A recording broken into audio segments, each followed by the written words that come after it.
18 horas. Notícias de Manaus, Amazonas, Brasil e do mundo. Agora na Mix.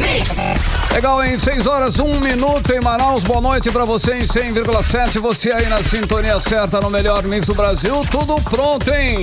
Tudo certo para mais uma edição do 18 horas, né, Karime? Exatamente, Carlão. Boa noite pra você, sintonizado aqui em 100,7. Obrigada pela sua companhia. Você que nos assiste nas redes sociais pelo @18horasnews. Muito boa noite. Karime, nós vamos começar direto, hein? Falando sobre, né, um assunto hoje que deu o que falar, né? Foi uma polêmica aí, tá em todas as redes sociais, aí um incêndio, né? Que aconteceu na casa lotérica que fica dentro do mercado Adolfo Lisboa, lá no centro de Manaus. 5 pessoas ficaram gravemente feridas no incêndio. Segundo informações do Corpo de Bombeiros, um venezuelano foi quem começou o incêndio, né, Carmen? Foi agora no início da tarde, né? Exatamente, Carlão. E foi um desespero para quem estava dentro da lotérica. Imagina, tinha gente lá dentro quando o fogo começou, as pessoas ficaram encurraladas sem conseguir sair lá da lotérica. Existe a suspeita de que o venezuelano tenha usado gasolina na ação e a repórter Nathalie Moraes tem as atualizações. Pelo menos 4 vítimas do incêndio que atingiu a casa lotérica que integra a estrutura do Mercado Municipal Adolfo Lisboa, no centro de Manaus, na tarde desta terça-feira, estão entubadas em estado grave no Hospital e Pronto-Socorro 28 de agosto. Segundo informações do Corpo de Bombeiros, o incêndio criminoso foi provocado por um suspeito que, após incendiar a entrada da casa lotérica no mercado com um galão de combustível, foi agredido pela população. Ele também foi levado para o Hospital e Pronto-Socorro 28 de agosto após ser duramente agredido pela população que estava no local e presenciou toda a ação do homem que, segundo testemunhas, estava fora de si. Segundo o tenente Daniel Araújo, comandante de operação do Corpo de Bombeiros, por conta da cortina de fogo na entrada da casa lotérica, as pessoas ficaram encurraladas e foram salvas por populares, que arrombaram uma das portas da casa lotérica e conseguiram resgatar as pessoas. Só que se trata de um cidadão descontente que lançou mão de um galão de gasolina, de combustível, e bateu fogo na entrada da lotérica, né? Isso impediu de quem estava no interior da lotérica sair, né? Aí os populares ajudaram antes da gente chegar, acionaram nós, mas quando nós chegamos, os populares tinham arrombado a porta e tirado as vítimas lá de dentro. Aproximadamente 4 vítimas foram transportadas para o hospital em carros civis, em picapes mesmo. Nós chegamos, debelamos as chamas, né? E fizemos uma varredura no interior da lotérica, mas felizmente não tinha mais ninguém. Segundo informações do investigador Luizinho, da Polícia Civil do Amazonas, o homem suspeito de atear fogo no local ficou gravemente ferido. Ninguém sabe se realmente ele vai sobreviver, porque ele está bastante machucado. Mas pode responder por quê? Vai responder até chega a ser um ato muito forte de um terrorismo, uma tentativa de homicídio com várias pessoas que estavam dentro da loteria. Pela sua experiência como policial civil, os modus operantes teria sido caracterizado pelo terrorismo mesmo. Como eu estou falando, pelo terrorismo, de jogar um balde de gasolina, depois tocar fogo em várias pessoas. Eu acredito que 4 ou 5 pessoas ficaram gravemente feridas, eu acho que queimadura até de 3º grau. A Prefeitura de Manaus divulgou em nota que, após controlado o incêndio, uma equipe técnica e de engenharia já está no local para avaliar se houve danos ao patrimônio histórico. A Polícia Militar foi acionada para investigar o caso. Nathalie Moraes para o 18 horas. Você está ouvindo 18 horas. 6 horas 5 minutos em Manaus e vamos aos destaques do programa 18 horas desta terça-feira. O Ministério Público do Amazonas vai apurar denúncia de falha no serviço de saúde no 28 de agosto, Hospital de Responsabilidade do Governo do Amazonas. Concurso público da Polícia Civil do Amazonas foi suspenso pelo Tribunal de Contas do Estado por indícios de irregularidades. Novo decreto do governo federal que reduz em 36 0,5% IPI tem lista de produtos fabricados na Zona Franca de Manaus. Olha, são 6h06, você no melhor Mix do Brasil. Estamos começando para você em mais uma edição do programa 18 horas. Os destaques desta terça-feira, 16 de agosto de 2022. Você confere. Até às 7 da noite estamos com você aqui no melhor Mix do Brasil. 18 horas.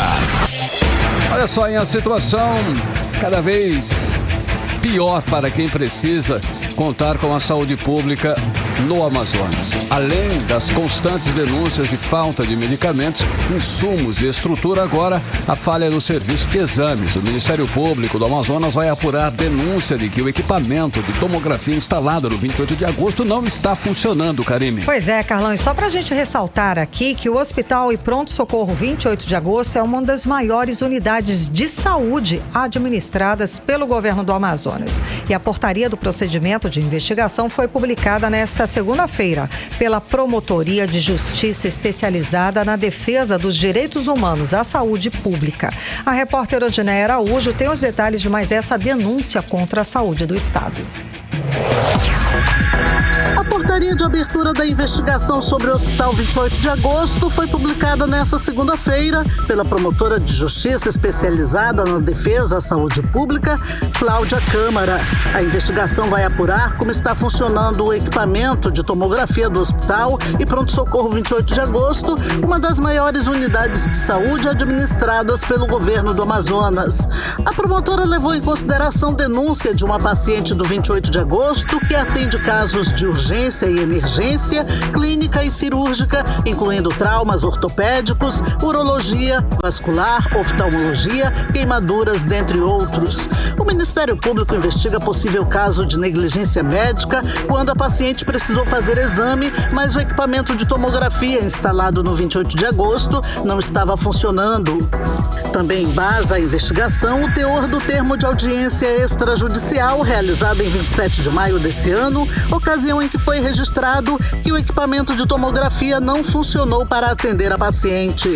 As dificuldades envolvendo atendimento no Hospital 28 de agosto já são velhas conhecidas do Ministério Público. Em 2020, a Vigilância Sanitária identificou uma série de irregularidades no funcionamento do local, que é usado para fazer exames de pacientes. Naquele mesmo ano, o Ministério Público começou a investigar as irregularidades apontadas pela Vigilância Sanitária por intermédio de um inquérito civil.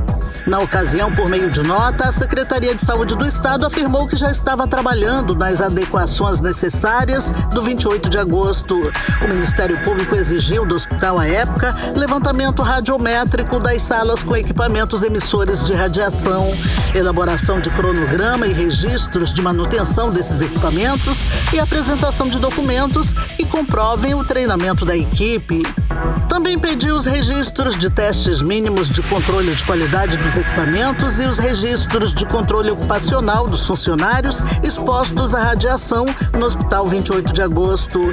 Mas em setembro de 2021, o Ministério Público informou que ainda buscava solucionar de forma extrajudicial problemas encontrados no parque de imagens do Pronto-Socorro 28 de agosto, em Manaus. Além das irregularidades anteriores, sobre essa nova investigação, o Ministério Público informou que a direção do hospital deveria providenciar todos os itens necessários para o suporte imediato à vida, como registro de checagem do desfibrilador, além de definição de responsabilidades nas checagens diárias do carrinho de tomografia. O 18 horas tentou ouvir o Ministério Público, mas a promotora Cláudia Câmara estava em audiência. Também tentamos ouvir a Secretaria de Saúde do Estado e o governo do Amazonas para saber se o tomógrafo já estava funcionando, mas até o fechamento da reportagem, eles não enviaram resposta. Odineia Araújo para o 18 horas. Você está ouvindo 18 horas. Olha só, seguindo falando sobre a saúde pública, continuando no assunto saúde pública aqui do estado do Amazonas, escuta só essa outra denúncia. Os hospitais do governo não estão internando pessoas mesmo em estado grave, hein, Karine? Pois é, Carlão, ainda segundo as denúncias, os hospitais alegam que é para evitar que esses pacientes contraiam doenças infectocontagiosas, como o Covid e a varíola dos macacos. E quem explica melhor esse assunto pra gente agora é o repórter Hector Silva. O vídeo que você irá acompanhar a seguir, caso esteja assistindo pelo YouTube ou pelo Instagram do 18 Horas, é de uma mulher que implora pelo atendimento da mãe no Hospital Newton Lins, de responsabilidade do governo do Amazonas durante o início da pandemia de Covid-19. O vídeo é de abril de 2020, quando a doença trazia um caos para a saúde pública do Amazonas.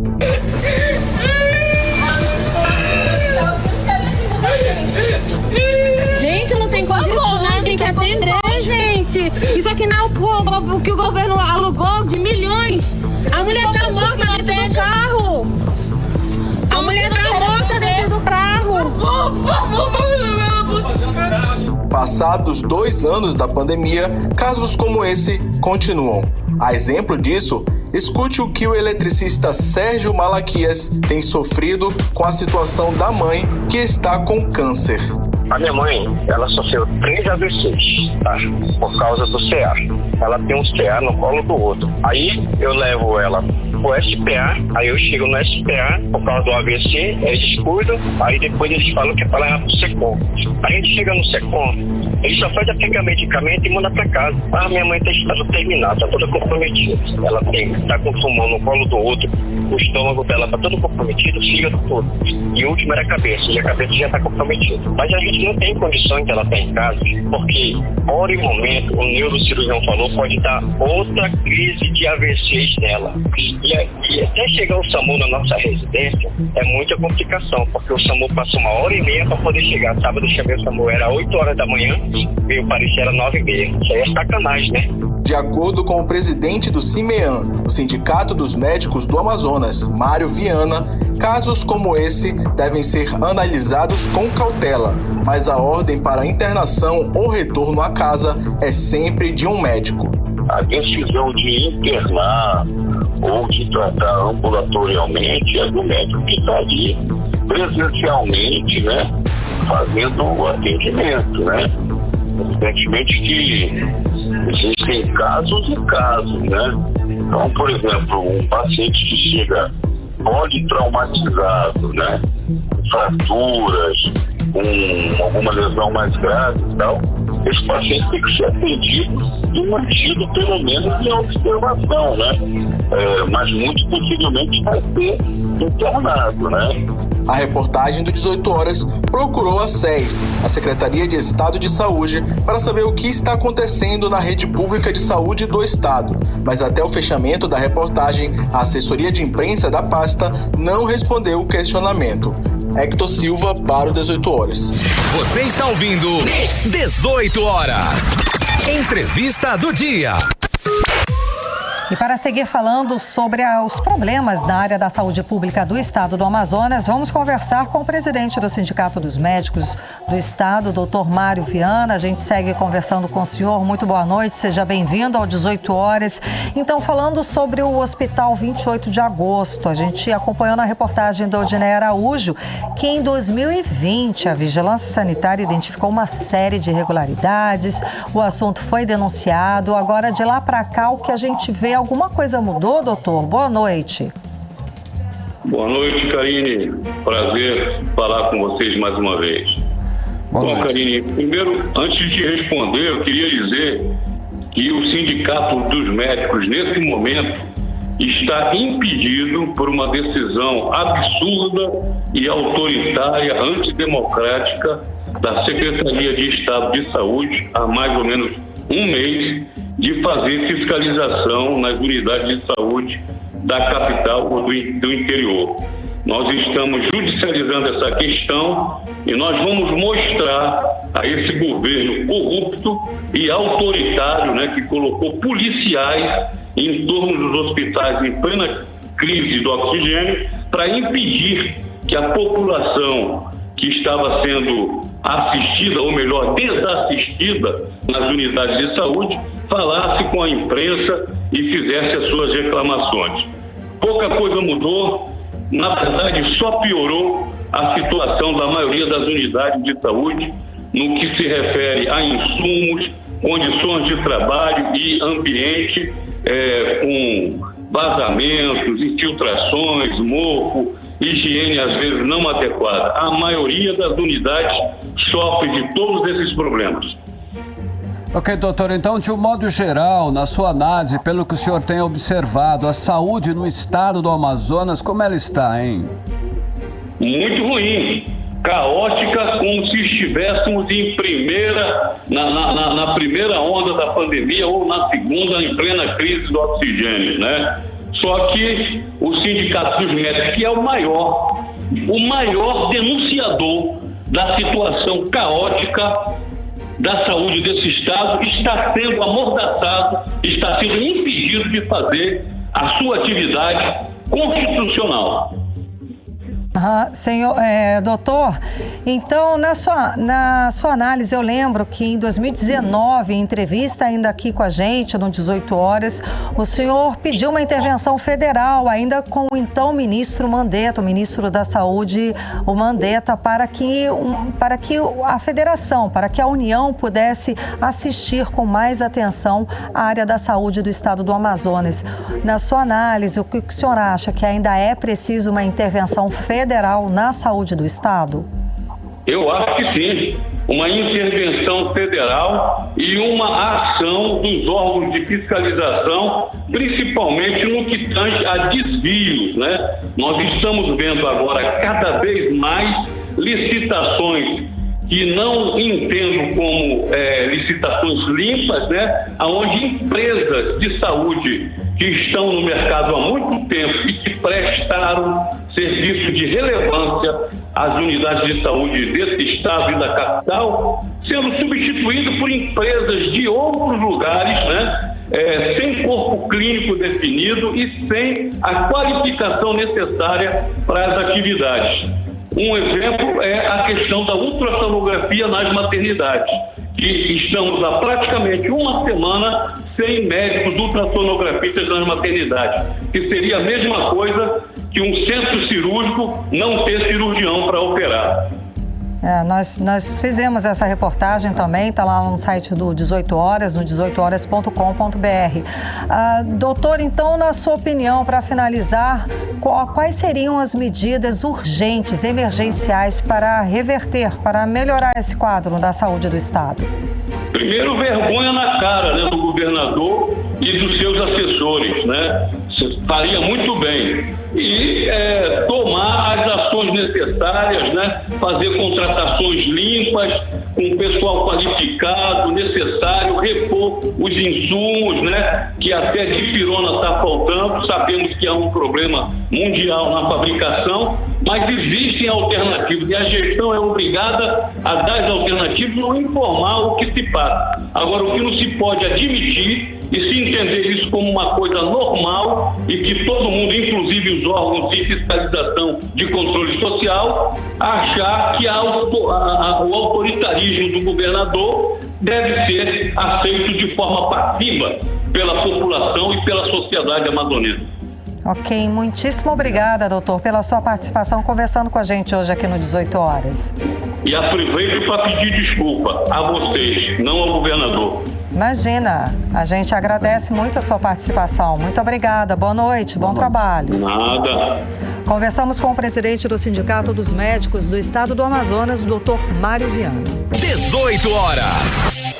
Olha, nós seguimos ainda na área da saúde, falando sobre a situação da saúde aqui no estado e aqui na capital. Quem precisar de atendimento no laboratório do SPA, por exemplo, na Alvorada, depois das 11 horas da noite, não será atendido. Apesar de a unidade de saúde, gerida pelo governo do estado, funcionar 24 horas, Karine. Pois é, Carlão, e essa interrupção no atendimento do laboratório, que deveria funcionar 24 horas, entrou na mira da Promotoria de Saúde do Ministério Público aqui do estado do Amazonas. E Eugênia Araújo traz pra gente os detalhes. A promotora de justiça especializada em saúde pública, Cláudia Câmara, abriu investigação administrativa para apurar denúncias sobre o funcionamento do setor de laboratório do Serviço de Pronto Atendimento Alvorada, unidade do governo do Amazonas, e que deveria funcionar 24 horas por dia. Acontece que, segundo denúncia recebida pelo Ministério Público, o laboratório do SPA Alvorada só está funcionando até às 11 da noite. O inquérito do Ministério Público foi instaurado considerando a denúncia família de uma paciente que relatou possível caso de negligência médica quando do seu atendimento na rede pública de urgência do estado do Amazonas, aqui em Manaus. A investigação também considerou o teor do termo de audiência extrajudicial realizado em 27 de maio, em que foi confirmado que o setor de laboratório do SPA Alvorada tem seu funcionamento interrompido às 11 da noite, enquanto deveria funcionar 24 horas.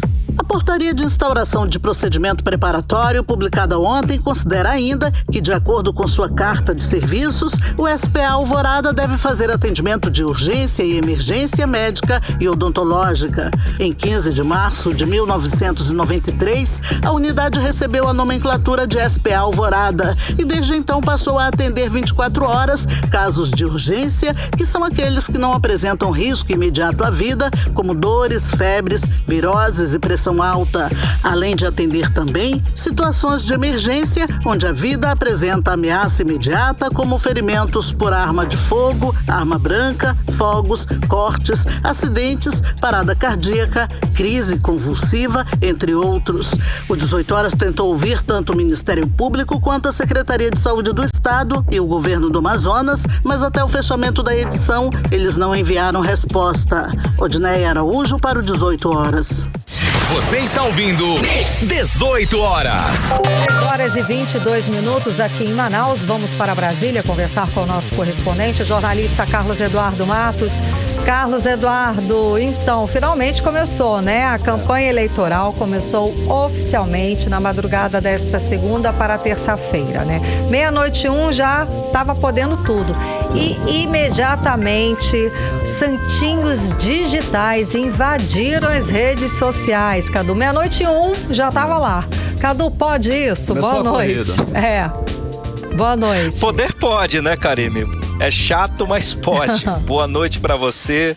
Boa noite, Carlão. Boa noite, ouvintes do programa 18 Horas e a todos que nos ouvem, que nos acompanham pelo YouTube e pelo Instagram. Karime, como você disse, deu 0 hora de hoje. As redes sociais foram invadidas pelos posts de candidatos com seus números de campanha. Isso aconteceu com muita intensidade, principalmente no Twitter, no Instagram e no Facebook. Essa invasão atingiu a todos, Karime, porque quem não segue perfil de político, com certeza algum amigo compartilhou o santinho digital de um candidato, ou seja, ninguém escapou dessa. E essa disputa pela atenção do internauta deve dominar as redes sociais nesse nível, nessa força, até o dia 1º de outubro.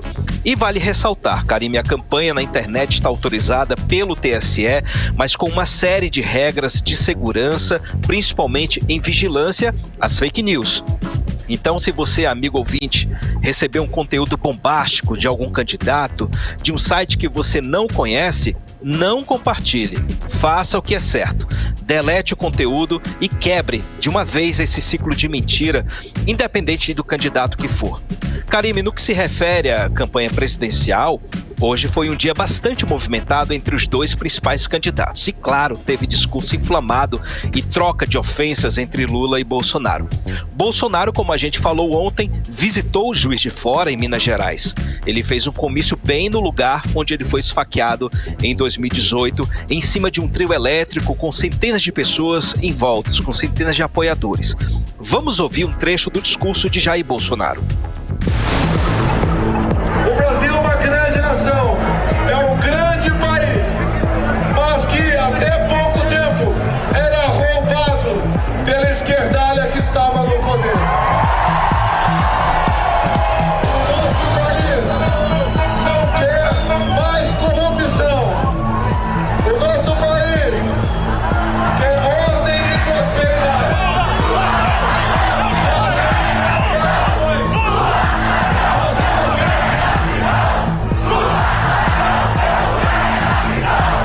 Você está ouvindo 18 Horas.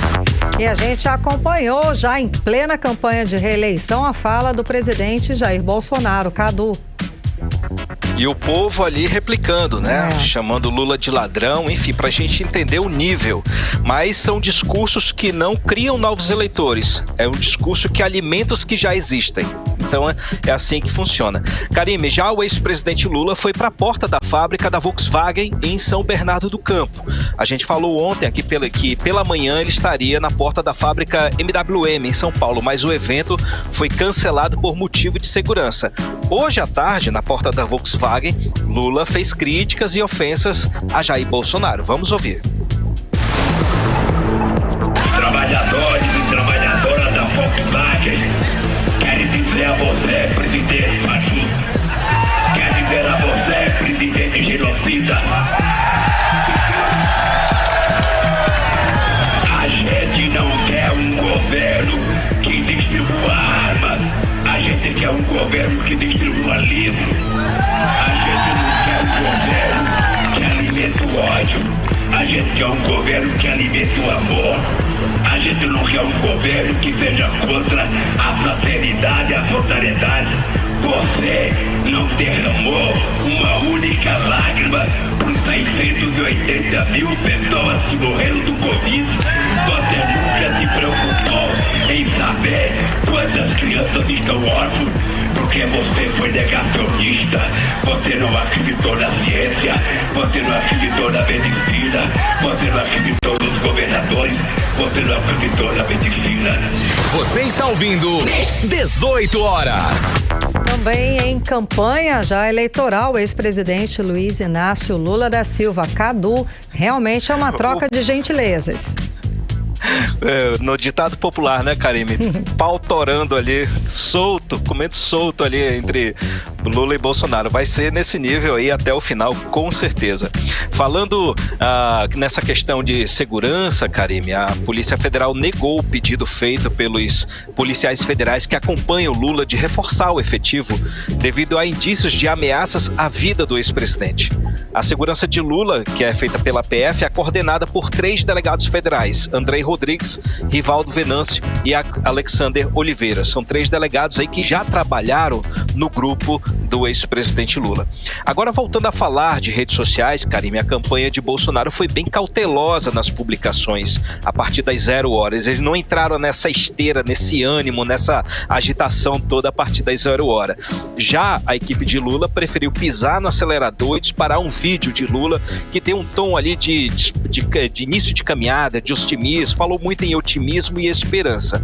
Ciro Gomes e Simone Tebet apenas publicaram o que a gente chama de cards, né, apenas com os números de campanha, também de uma iniciativa morna.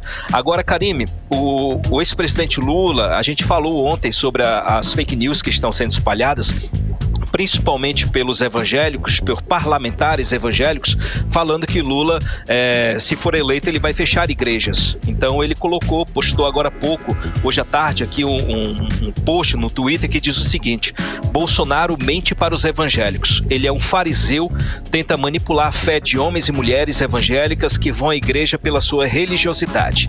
E conta mentiras todos os dias, mas quero que ele me ouça. Não haverá mentiras ou fake news dos que impeçam de mudar o Brasil. É mais uma luta aí contra a fake news que está sendo travada na campanha eleitoral. Karime, Carlão.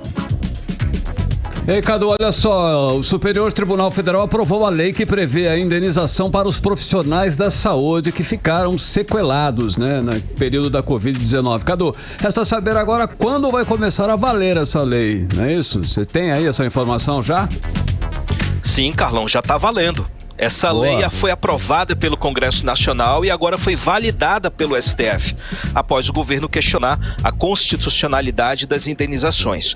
O que diz a lei, Carlão? Profissionais da saúde que tiveram sequelas da Covid-19 devido ao trabalho de salvar vidas durante a pandemia e que agora estão inválidas e fora das atividades de forma permanente, têm direito a uma indenização no valor de R$50 mil pagos pela União.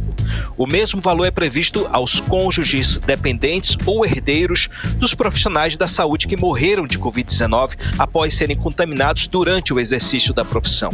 A ministra do STF, Carmen Lúcia, que foi a relatora desse processo, ela disse que a indenização não fere o princípio da Constituição como sugere o governo. Ela disse que Indenizar as famílias que tiveram perdas com a Covid-19 também faz parte das medidas de enfrentamento das consequências sociais e econômicas da crise sanitária, ou seja, é o mesmo que comprar vacina e produtos e bens de proteção como máscara, enfim, é também indenizar a família que sofreu com a Covid-19, os profissionais de saúde. Por isso, Carlão, respondendo a sua pergunta aí, o profissional de saúde ou a família do profissional que faleceu de Covid pode entrar já com ação na justiça solicitando indenização. Importante que é preciso provar que o profissional cabe ao acusador o ônus da prova, né? Então, ele precisa provar que ele foi contaminado no exercício da função. Então, qualquer prova é válida, como registro de ponto, relatórios, prontuários, atestados, receita médica, enfim, contar uma narrativa que possa convencer o magistrado de que a contaminação ocorreu no ambiente de trabalho. Então, tudo vale. 50 mil é um valor muito abaixo em relação aos prejuízos causados pela Covid-19, mas já é uma ajuda, Carlão. Ainda falando sobre lei, hoje o Congresso Nacional promulgou a lei que regulamenta o teletrabalho e que prevê a suspensão de férias e recolhimento de FGTS enquanto houver estado de emergência de calamidade pública.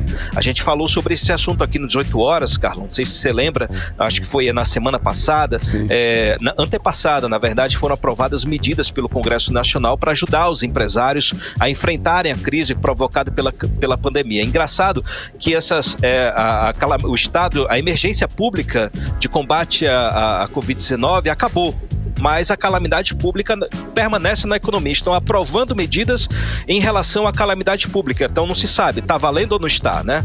É uma pauta que não beneficia nada o trabalhador enquanto estiver em vigência esse estado de calamidade pública. Carlão e Karime. Cadu, será que você consegue, para finalizar rapidinho, que o Tribunal Superior Eleitoral liberou os recursos do fundão, o famoso fundão, recursos milionários. Cadu, quem levou a maior fatia desse bolão aí? Karime, o fundo eleitoral, o valor do fundão, o recurso que vai financiar as eleições desse ano, é de 4 bilhões e 900 milhões de reais. Desse total, 758 milhões, ou seja, 15% desse bolo aí, vão para o União Brasil, o partido do governador Wilson Lima. 500 milhões, 10% desse fundão, vão para o PT. Ou seja, 1 bilhão e 200 milhões de reais vão para apenas 2 partidos. Essas informações foram divulgadas pelo TSE. Quem também lidera o volume de repasses do fundão? MDB, 360 milhões. PSD, 343 milhões. O PP, que faz parte do arco de aliança de apoio a Bolsonaro, 333 milhões.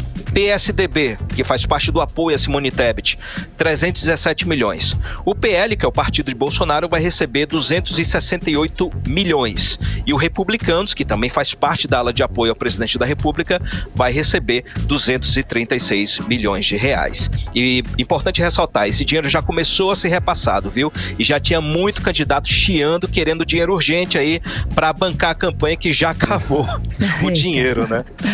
Karime, e pra gente encerrar, daqui a pouco começa a solenidade de posse do novo presidente do TSE, o ministro Alexandre de Moraes. Boa. O evento estava previsto para começar às 19 horas e está um pouquinho atrasado. Vai ser um evento histórico, viu, Karime? Porque vai ter a presença de 23 governadores, incluindo o governador do Amazonas, o Wilson Lima. Dos parlamentares do Amazonas estarão lá Omar Aziz, Eduardo Braga, Marcelo Ramos. E o que deve chamar a atenção também é a presença do presidente Jair Bolsonaro, que já está na sede do TSE, e também do ex-presidente Lula, que já chegou também. Bolsonaro vai ocupar uma cadeira na mesa de honra e Lula vai ficar na plateia, ao lado de Dilma Rousseff. O ex-presidente Temer, que foi o arquiteto do impeachment de Dilma, também vai estar do ladinho ali. Ou seja, vai ser um evento cheio de acontecimentos nos bastidores.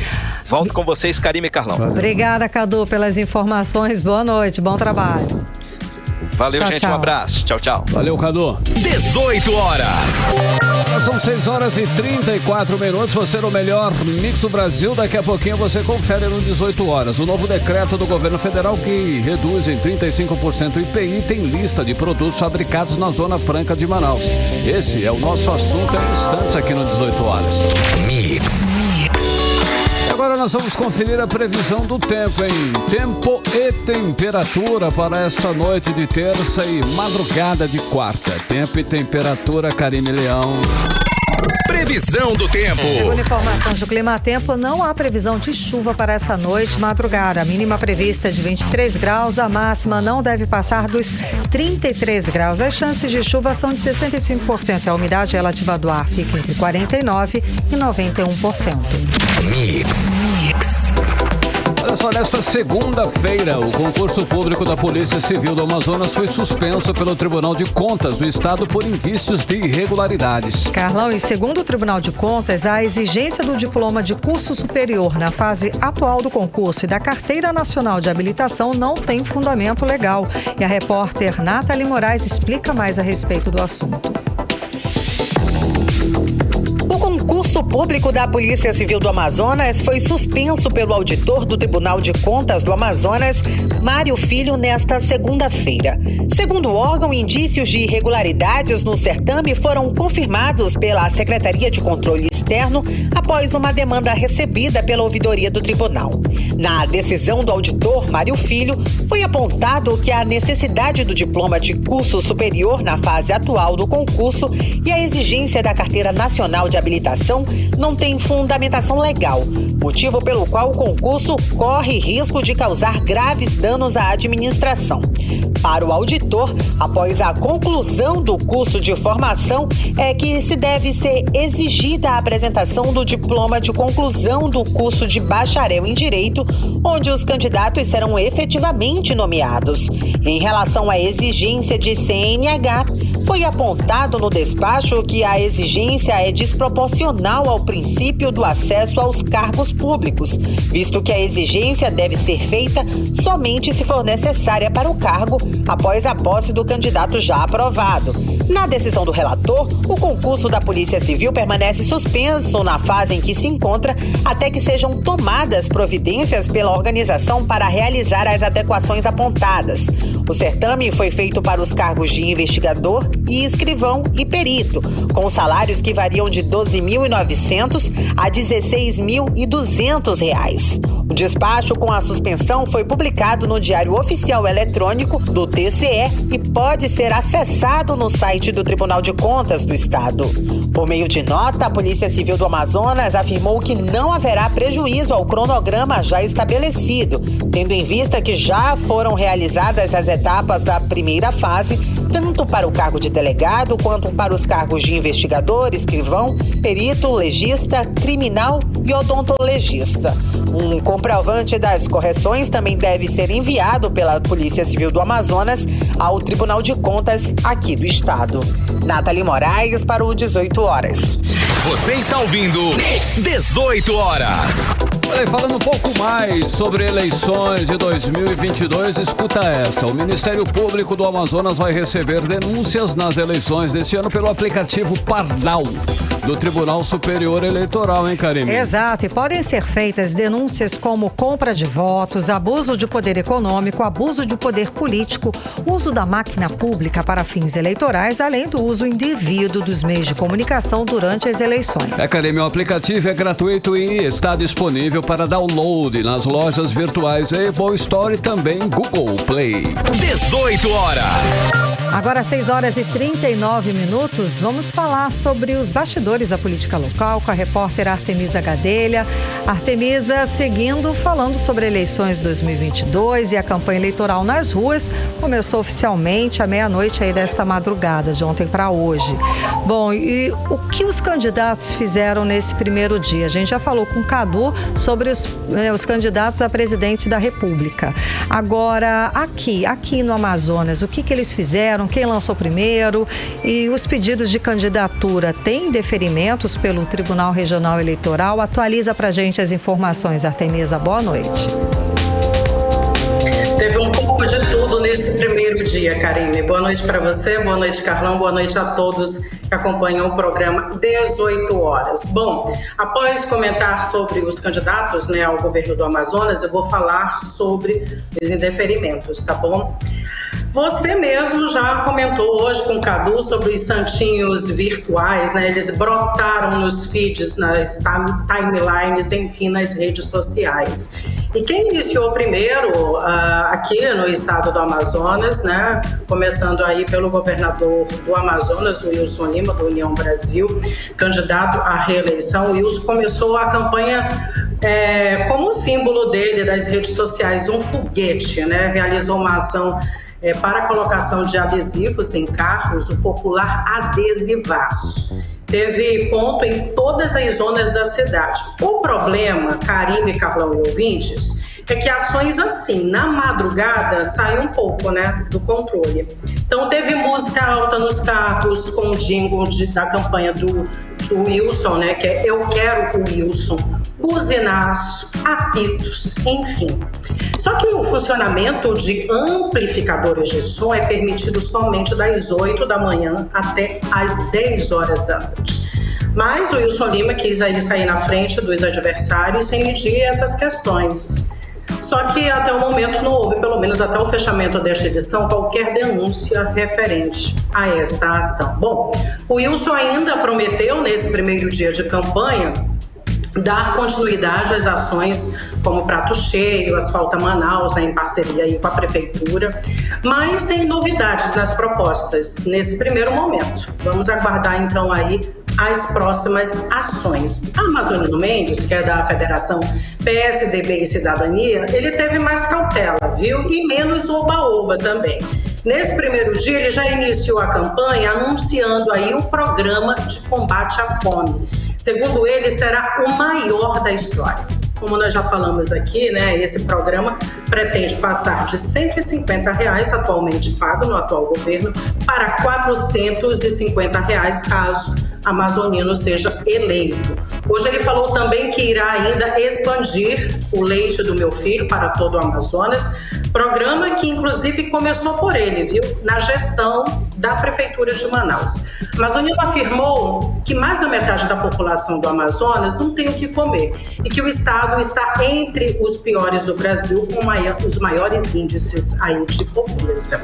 O ex-governador pretende também reforçar a merenda escolar com estímulo na produção de itens regionais da agricultura familiar.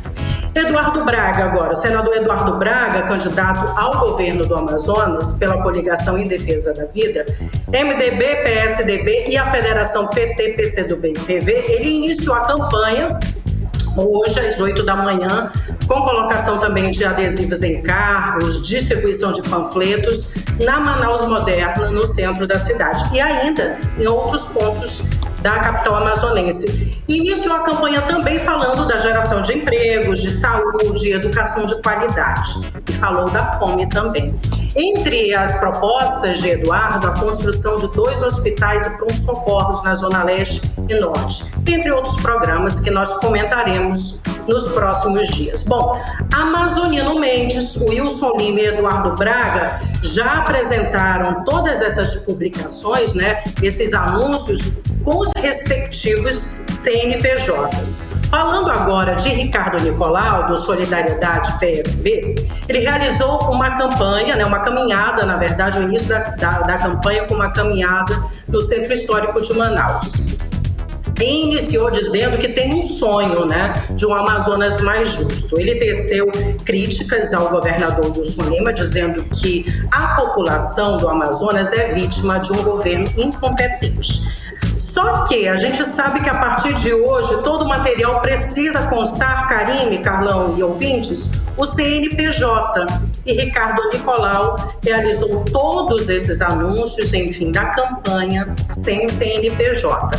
Carol Braz, do PDT, assinou hoje a carta de compromisso com a ética e pela boa governança do Comitê Amazonas de Combate à Corrupção na Arquidiocese de Manaus. Ela fez várias publicações também relacionadas ao início da campanha, mas sem constar o CNPJ da campanha. Isso não pode. Bom, Henrique Oliveira, do Podemos, não postou nenhum material nas redes sociais, apenas compartilhou uma entrevista, né, realizada a um veículo de comunicação, ele concedeu essa entrevista ontem, segunda-feira. Israel Tuiuca, pessoal e rede, não postou nada nas redes sociais. E Nair Blair, do Agir, ela iniciou a campanha durante uma entrevista, né? Ela deu várias entrevistas, inclusive a veículos de comunicação. Ela postou também um material nas redes sociais dela sem o CNPJ. Bom, eu conversei com a advogada Denise Coelho, especialista em direito eleitoral. Ela fez uma breve análise aí sobre esse primeiro dia de campanha eleitoral. Vamos ouvi-la. A partir de 00:01, alguns adesivaços. A gente também já pôde verificar em relação às mídias sociais, muito candidato já postando o seu material. É importante observar todos os candidatos e suas equipes que é necessário constar o CNPJ em todo o seu material, tanto o material físico, impresso, quanto também o material que vai ser entregue nas redes sociais. Então você vai fazer sua postagem lá enquanto candidato. Lembra de verificar que tem que ter o CNPJ da sua candidatura. 18 horas. Ouvimos então a advogada Denise Coelho. Bom, sobre os indeferimentos, né, que você perguntou no início dessa edição, no início da minha participação, Karine, lembra que eu comentei sobre a situação do Melo ontem, do José Melo, ex-governador? Pois é, hoje ocorreu justamente, né, um indeferimento da candidatura dele pelo TRE. Tribunal Regional Eleitoral. Agora a ação deve seguir aí para o TSE, né, Tribunal Superior Eleitoral. Então o prazo para a impugnação vai até o dia 20 de setembro. Por enquanto ele continua candidato, mas com perigo de não concorrer nessas eleições. Coronel Menezes, comentando aí sobre o Coronel Menezes, que é pré-candidato ao Senado pelo PL, ele tem uma dívida da eleição passada, viu? Ele precisava aí, né, prestar contas quando ele foi candidato a prefeito em 2020. E essa prestação, ela foi recusada pela Procuradoria-Geral da Fazenda Nacional. Então ele perdeu o prazo ou acabou deixando passar, né, uma dívida de R$55 mil. Bom, se for parcelar agora, não dá mais tempo, Karine. Ele teria que pagar à vista, viu? É uma tentativa. E pode correr o risco de não ter o registro homologado. Eu conversei ainda há pouco com o Coronel Menezes, mandei essa situação para ele e ele acabou de responder. Ele disse que essa situação já está resolvida e que ele será candidato sim. Eu tentei, na verdade, ontem, assim que eu encerrei a minha participação no programa 18 horas, o Coronel Menezes, inclusive, ligou ontem para mim, nós conversamos um pouco sobre o comentário da conta dele no exterior. E segundo ele, essa conta já existe há 27 anos, viu? O Coronel Menezes trabalhou nos Estados Unidos, pelo Exército, né? Trabalhou na ONU também. Então, essa conta ela foi aberta nessa época, há 27 anos, e segundo ele, não é de investimento. Toda pessoa que é enviada para trabalhar no exterior precisa abrir uma conta como essa para receber a remuneração. E ele trabalhou também no Exército Americano, usou a mesma conta, enfim, trabalhou na Organização dos Estados Americanos. E a conta dele, como eu disse ontem, tem um pouco mais de R$500 mil. Ele afirma que não é uma conta de investimentos. Karine, Carlão. Obrigada pelas informações, Artemisa Gadelha. Boa noite, bom trabalho. Para vocês também. Tchau, tchau. Até amanhã. Tchau, tchau. Até amanhã. 18 horas.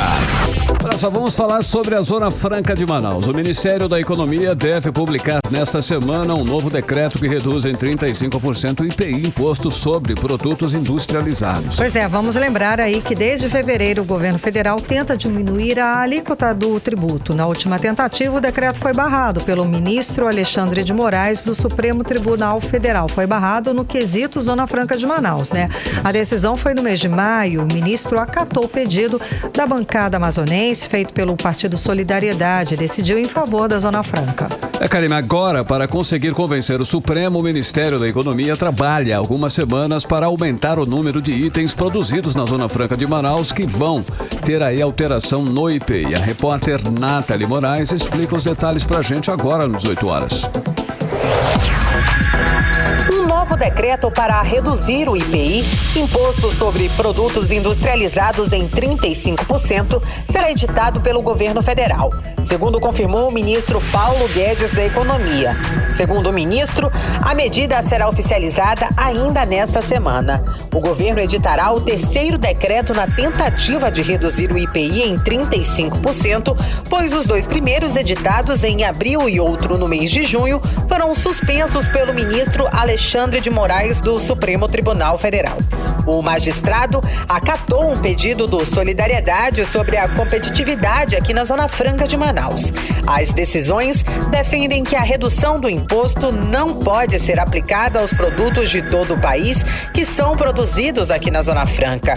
Para conseguir convencer o Supremo, o Ministério da Economia trabalha há algumas semanas para aumentar o número de itens produzidos na Zona Franca de Manaus que não terão o benefício da redução. A quantidade deve subir de 65 para 125 produtos, o que representaria 98% do total das mercadorias produzidas no polo industrial de Manaus. O economista Luiz Arthur Nogueira explicou como vai funcionar essa reedição do decreto e quais produtos na Zona Franca de Manaus devem ser excluídos. O grande diferencial de você estar na Zona Franca de Manaus é não pagar nenhum imposto.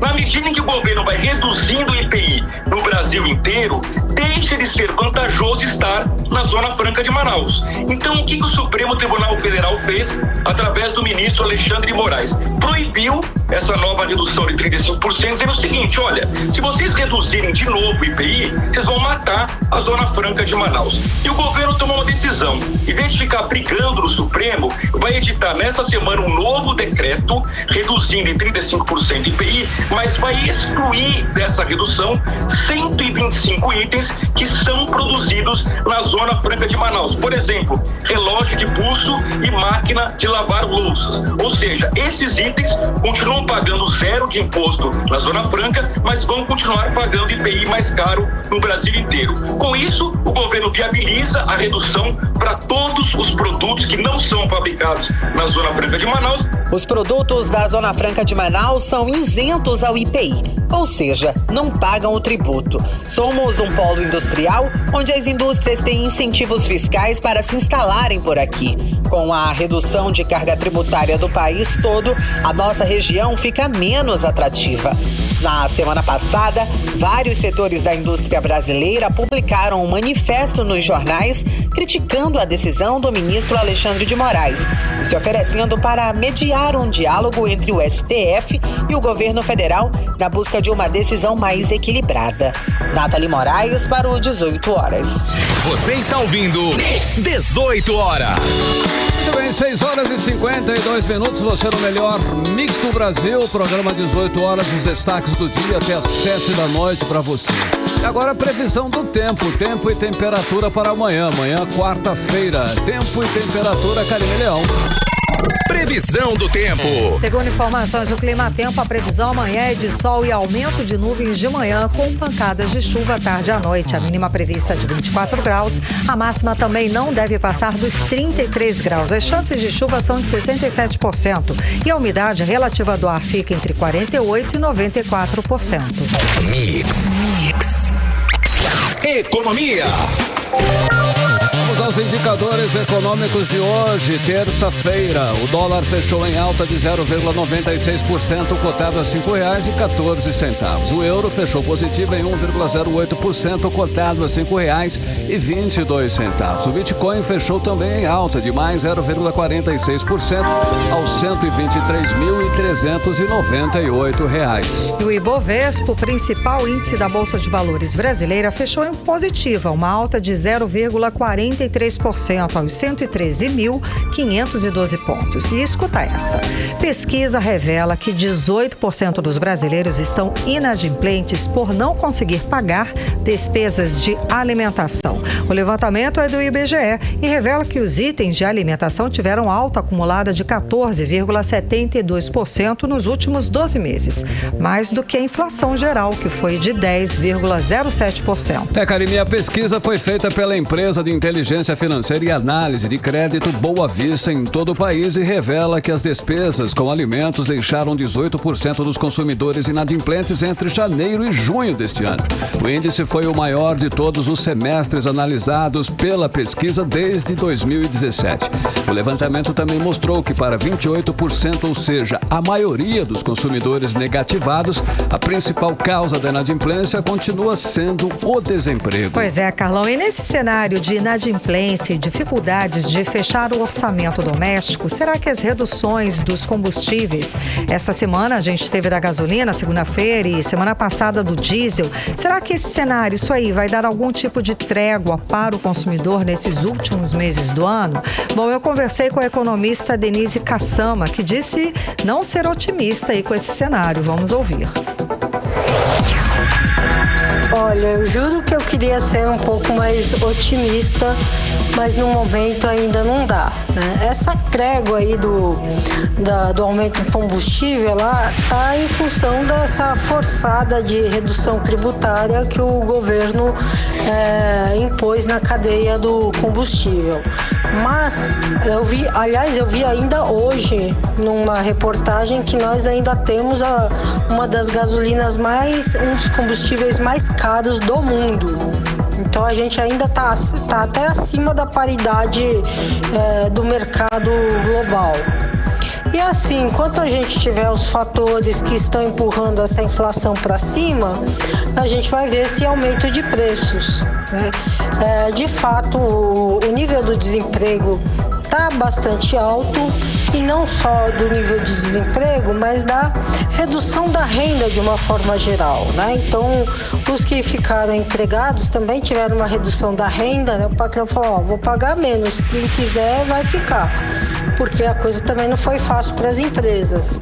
Então, houve um achatamento da renda nacional.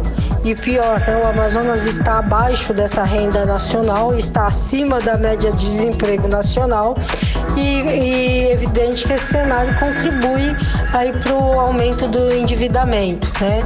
Somado aos juros que estão bastante altos, essa dívida aumenta significativamente, né? Então, o camarada que ficou desempregado ou teve redução da renda aí durante a pandemia, ele se endividou porque ele precisou entrar no cheque especial, precisou usar o cartão de crédito, na hora de paga aquele mínimo e usa os juros rotativos, que são os mais salgados aí do mercado.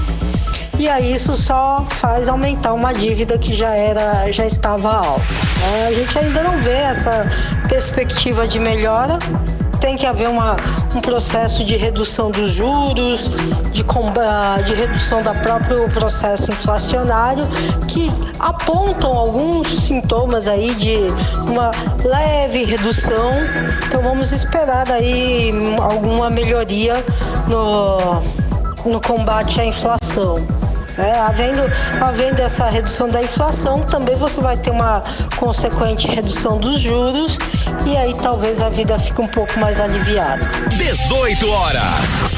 Em Manaus vai ter mais câmeras de monitoramento, vai passar de 41 para 159. Segundo a Prefeitura, as câmeras que serão espalhadas pela cidade vão monitorar serviços de trânsito, transportes, entre outros. Os equipamentos vão ser controlados pelo Centro de Cooperação da cidade. Ainda de acordo com a Prefeitura, atualmente 5 serviços funcionam de forma integrada no Centro de Cooperação. É o Trânsito Transporte, Guarda Municipal, Defesa Civil e Telemonitoramento em Saúde. Mix. Agora 6 horas e 58 minutos. Seguimos para o editorial 18 horas. Editorial 18 horas. Começaram hoje as campanhas eleitorais nas ruas. Os candidatos já podem pedir votos e estão autorizados a fazer a propaganda na mídia, impressa e na internet.